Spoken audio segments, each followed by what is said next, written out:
Father of yoga എന്നറിയപ്പെടുന്ന പതഞ്ജലി മഹർഷി യോഗയ്ക്ക് നൽകിയിരിക്കുന്ന നിർവചനം യോഗ ചിത്തവൃത്തി നിരോധക എന്നാണ്. മനോവ്യാപാരങ്ങളെ നിയന്ത്രിച്ച് ശരീരത്തെയും മനസ്സിനെയും കൂട്ടിച്ചേർക്കുക. ഐക്യം എന്നാണ് ഉദ്ദേശിക്കുന്നത്.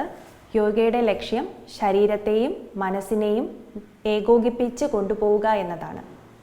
സ്ത്രീകൾക്ക് യോഗ പ്രാക്ടീസ് ചെയ്യുന്നത് വളരെ നല്ലതാണ്. ശരീര സൗന്ദര്യത്തിനും പ്രസവശേഷമുള്ള ആരോഗ്യം വീണ്ടെടുക്കാനും യോഗ വളരെയധികം സഹായിക്കുന്നു.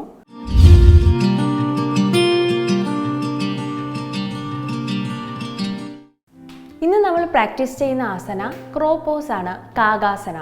കാഗാസന നമ്മുടെ ആമിൻ്റെ സ്ട്രെങ്ത് കൂട്ടാനായിട്ട് വളരെ ഹെൽപ്പ് ചെയ്യും.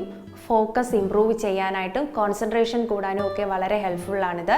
സ്ട്രെസ് ആങ്സൈറ്റി ഒക്കെ കുറയാനും ബാലൻസ് ആൻഡ് കോർഡിനേഷനാണ് കാഗാസന കൊണ്ട് ലക്ഷ്യമാക്കുന്നത്. എങ്ങനെയാണ് കാഗാസന പ്രാക്ടീസ് ചെയ്യുന്നതെന്ന് നോക്കാം. അതിനു മുന്നേ ആയിട്ട് ഒരു അവയർനെസ് ഉണ്ട്. സ്പൈൻ പ്രോബ്ലം ഉള്ളവർ ഇത് ചെയ്യാൻ പാടുള്ളതല്ല.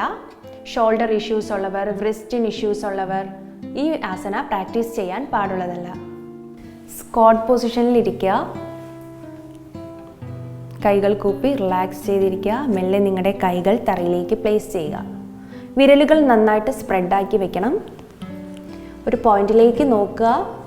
മെല്ലെ നിങ്ങളുടെ ബട്ടക്സ് അപ്പ് ചെയ്യുക. എൽബോസിൽ നീസ് കൊടുത്ത ശേഷം ഒരു കാല് ഉയർത്തുക, ദെൻ അടുത്ത കാല് ഉയർത്തുക. കാഗാസന.